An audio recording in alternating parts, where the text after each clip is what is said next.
Hello everyone, welcome back to Ambition Nursing classes. आज की class में हम एमसीक्यू करने वाले हैं चाइल्ड हेल्थ नर्सिंग के, जिसमें हम मेनली कवर करेंगे न्यूनेटोलॉजी। न्यूबॉर्न से रिलेटेड जितने हमारे इंपॉर्टेंट टॉपिक्स हैं हम ट्राई करेंगे इस वीडियो में उनके सारे एमसीक्यूज़ हम कर सकें। मतलब मेनली हर टॉपिक से हम 2-3 एमसीक्यू करें ताकि वो टॉपिक कवर हो जाए। Okay, so let us start. First question है, what is the normal heart rate in a newborn? Option A 80 to 100, option B 100 to 120, option C 120 to 160 and option D 160 to 200। So answer कीजिए जल्दी से comment section में, क्योंकि ये question आपका last 2 years से नॉर्सेट में कंटिन्यूसली रिपीट हो रहा है और हो सकता है आगे भी रिपीट हो। सो what is the normal heart rate? That is 120 to 160। सो हमें नॉर्मल जो वाइटल साइंस है जो न्यू बॉर्न के, वो आपको याद करने हैं। So what is normal heart rate आपने देख लिया, it is 120 to 160 beats per minute. या फिर अगर आपको क्वेश्चन में दिया 110 to 150 तो ये भी ठीक है, क्योंकि डिफरेंट बुक्स में डिफरेंट हमारे रेंजेस दिया होता है। तो अगर क्वेश्चन में 120 to 160 है तो वो ज़्यादा अप्रोप्रिएट है, अगर 110 to 150 दिया हो तो वो भी करेक्ट है। ओके, सो अगला है रेस्पिरेटरी रेट, भी कई बार पूछते हैं न्यूबॉर्न का, वो है 40 to 60 cycles per minute. Okay, so एक क्वेश्चन आता है कि सीवियर ब्रेडिकार्डिया किसको बोलते हैं? अगर न्यूबॉर्न में सीवियर ब्रेडिकार्डिया हम किसको बोलेंगे? Heart rate less than 60 beats per minute. Okay, ये भी लर्न कर लो साथ साथ। देन नॉर्मल रेस्पिरेटरी रेट है 40 to 60, और हम टेकिपनिया किसको बोलेंगे न्यूबॉर्न में अगर हार्ट रेट है more than 60 cycles per minute. Clear? Then normal SpO2 पूछा जाता है at first minute of life, वो होता है 60 to 64%। Okay, so these are the normal vital sign. Then अगर आपसे न्यूबॉर्न का BP पूछा जाता है, न्यूबॉर्न का अगर BP पूछते हैं तो वो कैसे लर्न करोगे? देखो, एडल्ट का होता है हमारे पास 120/80। सो इसका ना आप हाफ कर लो, लर्न करने के लिए ये 120 का हाफ 60, देन 80 का हाफ इज 40, तो आपको इसके अप्रॉक्स लेना 65/45 to 55 mm ऑफ Hg। ये आपका नॉर्मल ब्लड प्रेशर है। क्लियर? देन आपके कुछ नॉर्मल पैरामीटर्स होते हैं, लाइक नॉर्मल लेंथ कितना होता है बेबी का? लेंथ होता है 48 to 50 centimetre. Then this is the same length किसका? अम्बिलिकल कॉर्ड का भी यही लेंथ होता है। ठीक, अगर हेड सर्कमफ्रेंस पूछते हैं वो कितना होता है बर्थ पे? 33 to 35 सेंटीमीटर। क्लियर? सो आपको एक क्वेश्चन से रिलेट करके पूछना है कि पढ़ना है कि ऐसे कौन कौन से और क्वेश्चन बन सकते हैं। ठीक है, सो हमने यूजुअली नॉर्मल जो वाइटल साइंस है उससे रिलेटेड हमने क्वेश्चन कवर किए इस क्वेश्चन में। नेक्स्ट क्वेश्चन आता है, a women delivered a baby of 2.2 kg weight, her LMP is not known. To know the maturity of baby, which of the following are used? Option है sole creases, option B ear cartilage, option C breast nodule, option D all of the following. कि एक baby ने एक women ने baby deliver किया है 2.2 kg का, लेकिन हमें उसका वो नहीं पता LMP क्या है, तो हम इसका मेच्योरिटी कैसे बताएंगे कि बेबी प्री मेच्योर है, टर्म है या फिर पोस्ट टर्म है, कैसे बताएंगे? सो सोल क्रीज देख के, ईयर कार्टिलेज देख के, ब्रेस्ट नोड्यूल देख के, या ऑल ऑफ द फॉलोइंग। सो इसका करेक्ट ऑप्शन है ऑल ऑफ द फॉलोइंग, क्योंकि देखो आपको प्री टर्म और टर्म में कुछ डिफरेंसेस पता होने चाहिए एंड पोस्ट टर्म में। देखो, जो प्री टर्म बेबी होता है ना, उसमें क्या होता है, जो सोल क्रीज है वो मतलब क्रीज नहीं मिलेगी अच्छे से, रेड होगा, लेकिन टर्म में जो है ना वो फुल्ली डेवलप्ड क्रीज मिलेगी। देन ईयर कार्टिलेज को देखेंगे, और ब्रेस्ट नोड्यूल जो होता है वो प्री टर्म में हमारा लेस देन 5 mm होता है और टर्म में मोर देन 5 mm होता है ब्रेस्ट नोड्यूल। तो ऐसे आप इसको पता कर सकते हो। और ये हमारे किस सब के मेच्योरिटी पूछा है ना इसने क्वेश्चन में, मेच्योरिटी, तो वो हम बताते हैं बेलार्ड स्कोरिंग से। ठीक है, बेलार्ड स्कोरिंग क्या है? ये एक स्केल दिया गया है जिससे हम मेच्योरिटी फाइंड आउट करते हैं कि बेबी प्री टर्म में कितने वीक्स में उसकी डिलीवरी हुई है, वो हम फाइंड आउट करते हैं। ओके, इसमें हमारे पास 6 वो है टर्म्स है न्यूरोमस्कुलर मेच्योरिटी की, और 6 हमारे पॉइंट्स है फिजिकल मेच्योरिटी के। क्लियर, जिसमें न्यूरोमस्कुलर में आता है हमारा पोस्चर कैसा है, square window, arm recoil, popliteal angle, scarf sign and heel to year.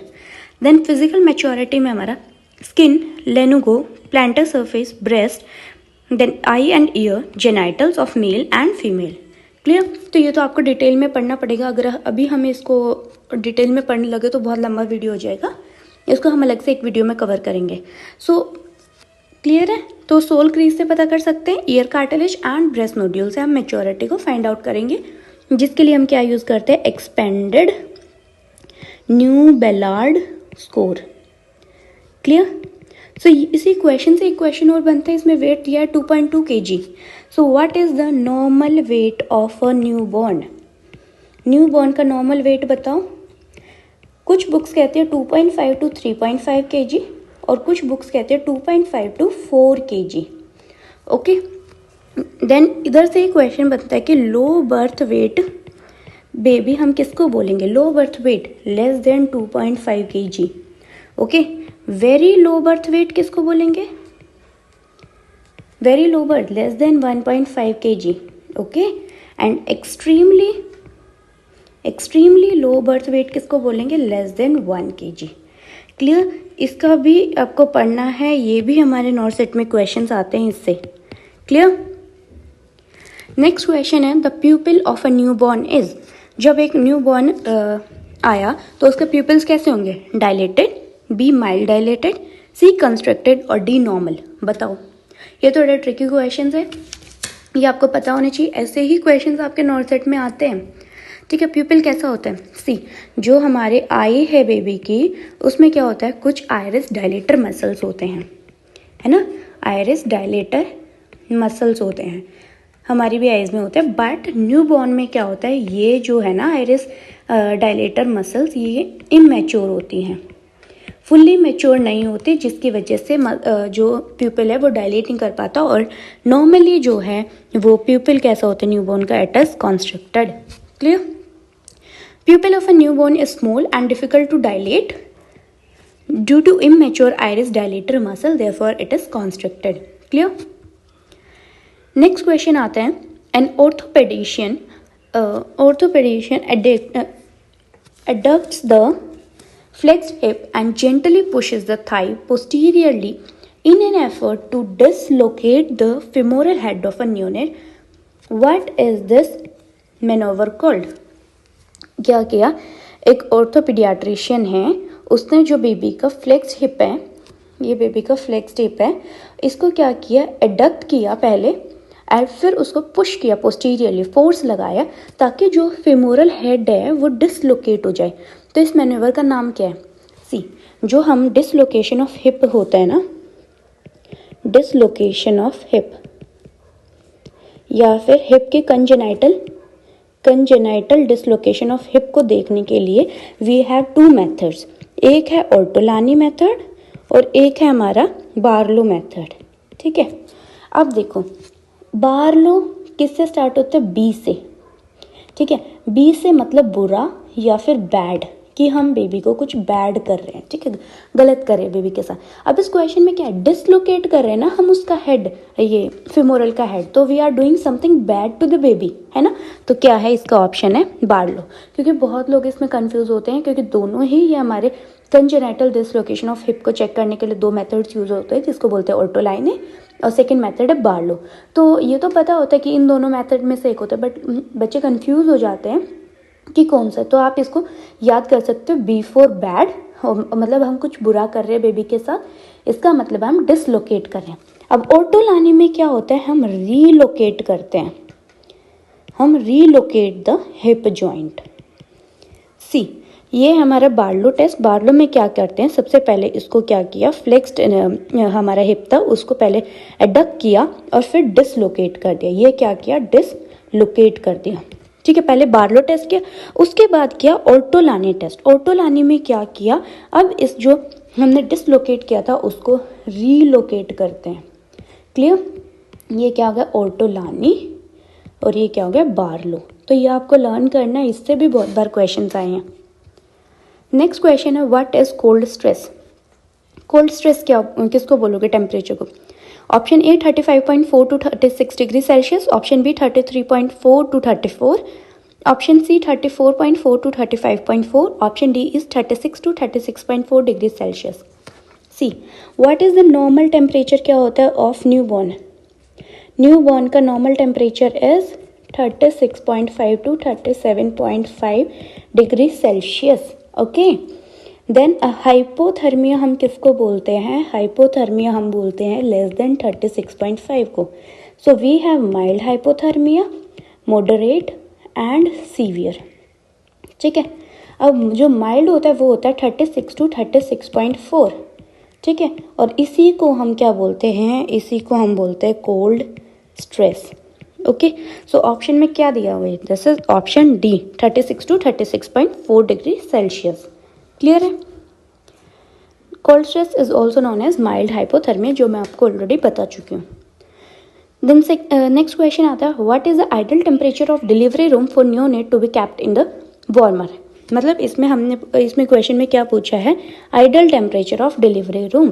Delivery room का कितना टेम्परेचर होना चाहिए? It is 22 to 26 degree. Okay, और यही सेम टेम्परेचर होता है हमारा NICU का भी, जहाँ हम बेबी को रखते हैं, neonatal intensive care unit. Okay, 22 to 26। Clear? Next question आता है, brown fat is absent in scapula, option B mesentery, option C subcutaneous tissue, option D adrenal cortex.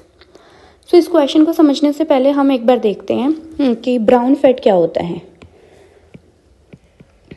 जो ब्राउन फैट होता है, जो हमारा बेबी में प्रेजेंट होता है, वो हमारा हेल्प करता है नॉन शिवरिंग थर्मोजेनेसिस।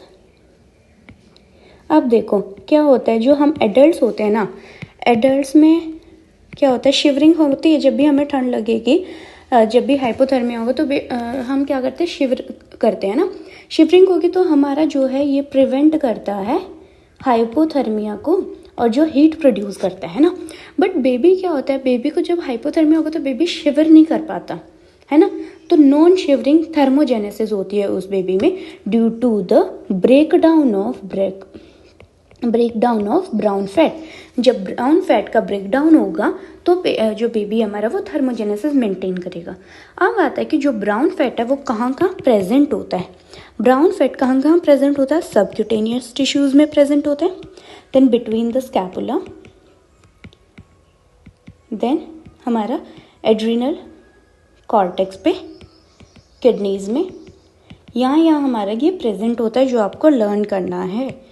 ठीक है, तो ऑप्शन में क्या है? Brown fat is absent in scapula में तो प्रेजेंट होता है, मेजेंट्री में नहीं होता, सबक्यूटेनियस और एड्रिनल कॉर्टेक्स पे प्रेजेंट होता है। सो आपको याद रखना है कि अगर बेबी है उसमें नॉन शिवरिंग थर्मोजेनेसिस कौन कराता है? Due to the breakdown of brown fat. Clear? See, ये हमने लोकेशन दे रखी है, इसका बिटवीन द स्कैपुला प्रेजेंट है, एड्रिनल या किडनीज पे प्रेजेंट है, and on the subcutaneous tissues. और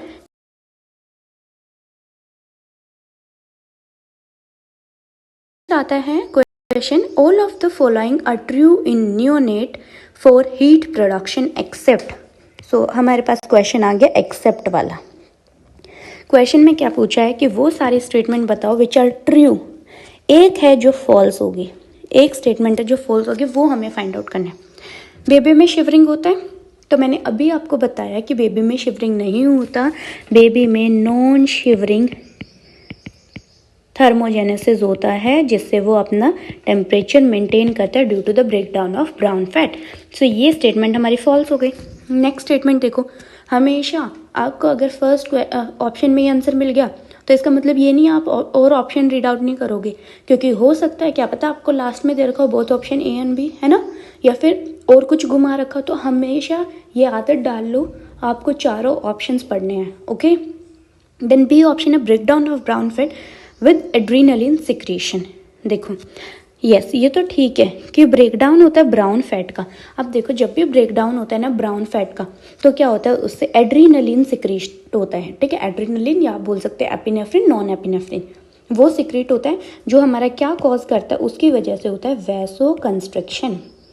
वैसो कंस्ट्रिक्शन की वजह से भी बेबी अपना हीट प्रोडक्शन मेंटेन करके रखता है, ठीक है। और यूनिवर्सल फ्लेक्शन, कि जब फ्लेक्शन में बॉडी रहेगी तो उससे वो अपना हीट प्रोडक्शन मेंटेन करके रखता है।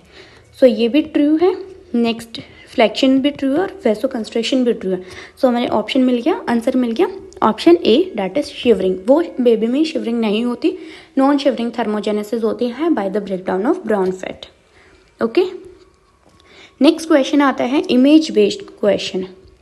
हम साथ साथ इमेज बेस्ड क्वेश्चन भी कर रहे हैं। So question identify the device. ये डिवाइस आपने बहुत कॉमनली अपने क्रैश कार्ट में देखा होगा, है ना। What is this? ये एक एयरवे है। सो एंडोट्रैकियल ट्यूब आप सबने देखी होगी। सो ये एंडोट्रैकियल ट्यूब तो नहीं लग रही। देन एलएम में सेल्फ इन्फ्लेटिंग बैग को हम और क्या बोलते हैं? एम्बू बैग। एम्बू बैग तो लग नहीं रहा हमें ये। लैरिंजोस्कोप भी नहीं है। लैरिंजोस्कोप हम किस में यूज़ करते हैं? इंट्यूबेशन में यूज़ करते हैं ना। सो दिस इज एलएम में लैरिंजियल मास्क एयरवे। सो ये आप अच्छे से देख लो, क्योंकि ये वाली इमेज ऑलरेडी बहुत सारे हमारे इसमें आया हुआ है एग्जाम्स में। नेक्स्ट क्वेश्चन है correct order of suctioning during neonatal resuscitation is. Order of suctioning, ये क्वेश्चन भी बहुत रिपीटेटिव क्वेश्चन है। आप नोट से 23 में मान के चलो कि ये क्वेश्चन आपको मिलेगा। करेक्ट ऑर्डर क्या है? देखो, इस क्वेश्चन को याद करने का एक तरीका है ट्रैकिया। नियोनेटल रिससिटेशन जब भी होता है, हम ट्रैकिया कभी सक्शन नहीं करते। नेवर सक्शन ट्रैकिया, ठीक है। अब ऑप्शन में देखो, जहाँ पे भी ट्रैकिया दिया ना, वो ऑप्शन तो आपका एलिमिनेट हो गया, ठीक है। ट्रैकिया दिया, ट्रैकिया हम कभी सक्शन नहीं करते। इसमें भी ट्रैकिया दिया है, ये हम कभी नहीं करते, ठीक है। देन बच्चा माउथ और नोज करते हैं। अब पूछते हैं कि फर्स्ट माउथ होता है या फिर फर्स्ट नोज होता है। आपको कैसे याद रखना? देखो, अल्फ़ाबेटिकली पहले क्या आता है? एम, उसके बाद आता है एन। तो हम पहले किसका करेंगे? माउथ का। सो पहले हम करेंगे माउथ का, देन हम करेंगे नोज का। सो ये एक ट्रिक है जिससे आप लर्न कर सकते हो, ठीक है। सो आंसर क्या हो गया? ऑप्शन डी, ठीक है। अल्फ़ाबेटिकली आता है एम एन, है ना। तो पहले माउथ का करेंगे, देन नोज का करेंगे। ऐसे आप इसको लर्न कर सकते हो। और कभी भी ये ट्रैकिया सक्शन नहीं करते, ठीक है। It is Contra indicated. और वैसे भी हम सक्शन कब करते हैं? हर बच्चे का सक्शन कर देंगे? No, suctioning is not done for every child, ठीक है।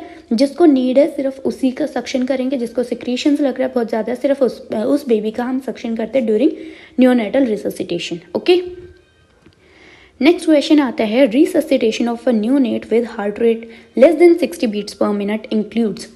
देखो, हम एक अलग से भी क्लास में नियोनेटल रिससिटेशन पढ़ेंगे, लेकिन आपको जो याद रखना है अभी के लिए वो है नियोनेटल रिससिटेशन में हमारे 3 पैरामीटर्स आते हैं। एक है अगर हार्ट रेट लेस देन 60 है, एक है अगर हार्ट रेट लेस देन 100 है, एक है अगर हार्ट रेट मोर देन 100 है, ठीक है। अगर मोर देन 100 है हमारा, तो हम कुछ इनिशियल स्टेप्स करते हैं, ठीक है। वो करेंगे इनिशियल स्टेप्स में, जैसे सक्शनिंग हो गया, उसकी पोजीशनिंग चेंज हो गई, वो सब करेंगे, ठीक है। अगर जब तक हार्ट रेट मोर देन 100 है। अगर आपका हार्ट रेट आया लेस देन 100, तो you will do bag mask ventilation, okay. और याद रखना है, अगर bag mask ventilation Contra indicated होता है हमारा कंजेनाइटल डायफ्रैग्मेटिक हर्निया में, ओके। तो you will do bag and mask ventilation, ठीक है। ये आप कितनी सेकंड के लिए करोगे? This you will do for 30 seconds, ठीक है। उसके बाद फिर से आपने हार्ट रेट चेक किया, हार्ट रेट मिला आपको लेस देन 60। उसके बाद you will start chest compressions, ठीक है। चेस्ट कंप्रेशन स्टार्ट करोगे, ड्रग्स दोगे, प्लस वेंटिलेट करोगे, ठीक है। वेंटिलेट कैसे? इंट्यूबेशन करके, ओके। सो ये चार्ट आपको लर्न करना। ड्रग्स में भी आप क्या दोगे? Injection adrenaline, okay. ये आपको लर्न करना है।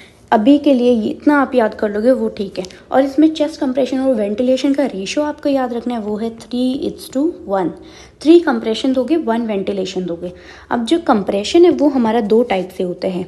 या तो हमारा होता है फिंगर मेथड, मतलब आपका 2 फिंगर मेथड होते हैं, मतलब 2 फिंगर से आप बेबी को चेस्ट कंप्रेशन दोगे, या फिर होता है थंब मेथड। क्लियर, कि थंब यूज़ कर रहे हो आप और चेस्ट कंप्रेशन दे रहे हो। क्लियर। सो अभी क्वेश्चन में क्या था, resuscitation of a neonate with heart rate less than 60, क्या क्या होगा। देखो हार्ट रेट लेस देन 60 है तो चेस्ट कंप्रेशन देना शुरू करेंगे, यस बिल्कुल देंगे। एड्रेनालिन देंगे, यस। ड्रग्स भी देंगे हम। देन एंडोट्रैकियल इंट्यूबेशन करेंगे, yes. And last option is all of the following, yes we will do chest compression, drugs plus ventilation. तो आंसर क्या हो गया, all of the above. Clear है। नेक्स्ट क्वेश्चन आता है, a newborn age in emergency in a state of shock, baby है shock में, ठीक है, which is the ideal fluid to be given to the new born. अगर देखो shock का कंडीशन है या कोई भी कंडीशन है उसमें हम देते हैं बेबी को NS, it is the choice of fluid, ठीक है, आइडली देते हैं हम NS। लेकिन अगर बेबी को है hypoglycaemia, what is hypoglycaemia, hypoglycaemia होता है अगर आपका जो शुगर है वो लेस देन है 45 mg/dl, ठीक है, तो उसमें हम क्या देते हैं, डेक्सट्रोज देते हैं 10%, डेक्सट्रोज 10% देते हैं, और वो भी कैसे देते हैं, 2 ml/kg, ठीक है। ये एक्स्ट्रा पॉइंट मैं आपको बता रही हूँ, अगर ये भी आ सकता है क्वेश्चन में। वैसे तो हमने पढ़ लिया कि शॉक में कौन सा देते हैं, NS देते हैं, ठीक है। ये देते हैं हम नॉर्मल बेबी में, अगर हेल्दी बेबी। अगर आपके पास है सीवियर एक्यूट माल न्यूट्रिशन का बेबी, उसको हाइपोग्लाइसीमिया है, उसके हाइपोग्लाइसीमिया को हम कितना बोलते हैं, उसके बेसलाइन क्या है, लेस देन 55 mg/dl। उसमें हम क्या देंगे, उसमें भी हम डेक्सट्रोज 10% देंगे, कितना, 5 ml/kg। ओके, ये भी आपको याद रखना है, ये भी आ सकते हैं। क्लियर।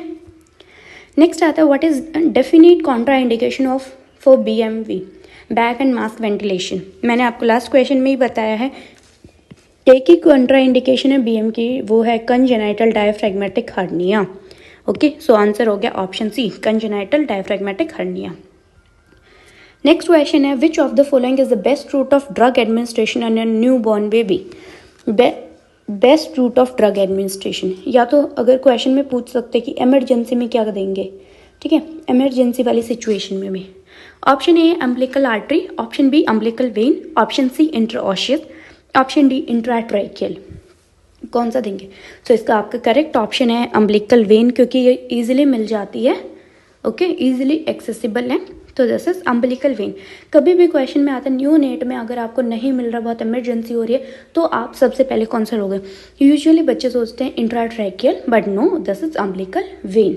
ओके, सो इसे अम्बिलिकल वेन से मुझे याद आया, सो हमारी जो अम्बिलिकल कॉर्ड होती है उसमें कितना आर्टरी और कितना वेन होता है, बताओ, ये भी क्वेश्चन आता है। So we have 2 umbilical arteries and 1 vein। अब एक क्वेश्चन आता है कि 1 vein, ठीक है, तो कौन सा वेन नहीं होता हमारे पास, विच इज़ नॉट प्रेजेंट, वो है राइट अम्बिलिकल वेन नहीं होता। क्लियर, 2 आर्टरी 1 वेन होता है, जिसमें से राइट अम्बिलिकल वेन नहीं होता। क्लियर है। सो आज हमने मोस्टली हमारे जो टॉपिक्स हैं न्यूबॉर्न के वो कवर किए हैं। अगर आपको इनमें से कोई भी डाउट है, किसी भी चीज़ पे आपको पूछना है, you can write down in the comment section. आज हमने जैसे न्यूबॉर्न के कुछ पैरामीटर्स कंप्लीट किए हैं, न्यूबॉर्न के जो नॉर्मल पैरामीटर्स होते हैं, देन हमने हाइपोथर्मिया के बारे में देखा इस क्लास में, then we have studied about neonatal resuscitation, then we have seen about umbilical cord, है ना, और क्या क्या पढ़ा हमने इस क्लास में। Then we have studied about the fluids, कि कौन सा फ्लूइड्स देना चाहिए। ओके, सो हमने मेनली जो बहुत इंपॉर्टेंट टॉपिक्स है वो कवर किए हैं। अगर आपको किसी और टॉपिक पे पर्टिकुलरली कोई वीडियो चाहिए, please write down in the comment section. And अगर आपको हमारी MCQ सीरीज़ पसंद आ रही है, please like, comment, share and subscribe the channel. Thank you so much.